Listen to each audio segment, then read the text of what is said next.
Come and watch the grasshopper teach us something new today. Are you looking for a complete personal narrative unit? Be sure to check the description below to grab our paired differentiated lessons for stress-free planning. In our last video, we learned how to use the show don't tell writing strategy. Today, you'll learn how to bring your small moment essay to life by adding the dialogue and thoughts of your characters. Dialogue is what a character says out loud. It shows how characters interact and it makes your story interesting. Thoughts are like dialogue, but they're in a character's mind. They are not said out loud. Adding thoughts helps the reader understand how a character feels and why they act a certain way. It's okay if you don't remember exactly what characters said or thought. You can make it up, as long as it fits your story and makes sense. Let's see where I can add dialogue and thoughts to the first plot paragraph of my Alaska small moment. I'll read it again to help me come up with ideas. Me and my brother Jake stood at the back edge of the boat. We were holding on to the metal railing. It was evening in July and the sky had lots of colors. Jake stood quietly and watched the water. The icy, rough railing dug into my palms. My hands stung as I gripped it harder with every wave. I was nervous because the waves were scary and I didn't want to fall in. I remember mentioning something to my brother about the big waves.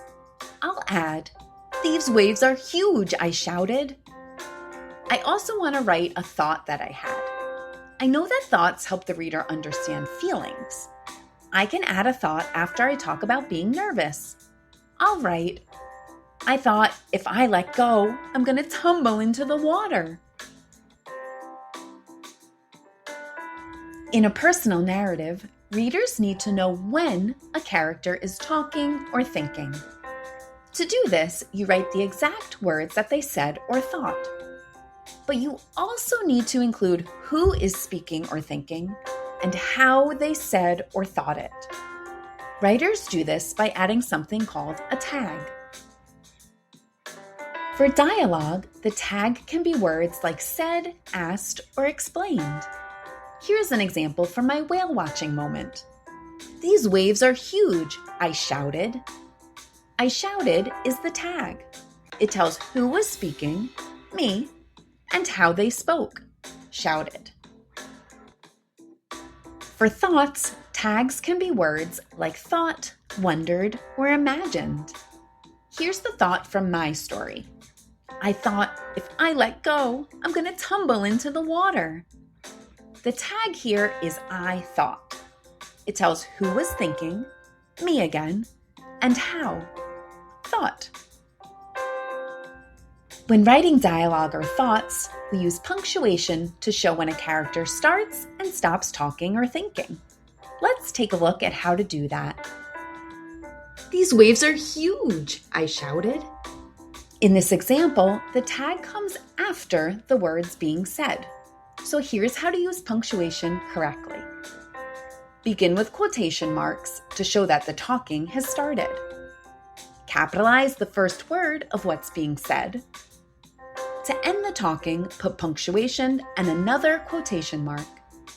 Last, put the tag to tell who said the sentence. Here's how to add punctuation when the tag comes before the words being said. I shouted, "These waves are huge." Start by writing your tag, then put a comma after it. Next, add quotation marks to show the talking has started.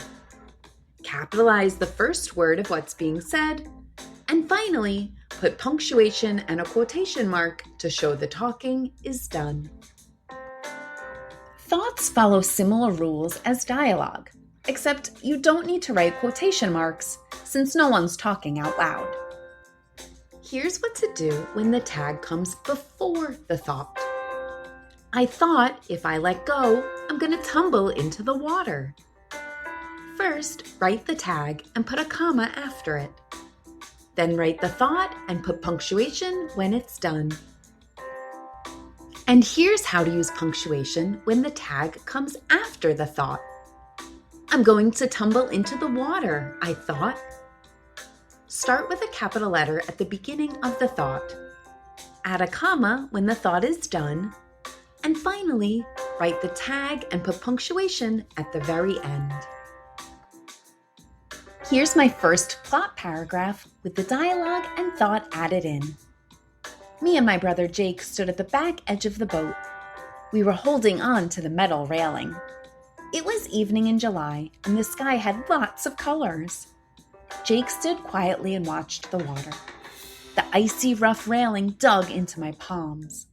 My hands stung as I gripped it harder with every wave. "These waves are huge!" I shouted. I was nervous because the waves were scary and I didn't want to fall in.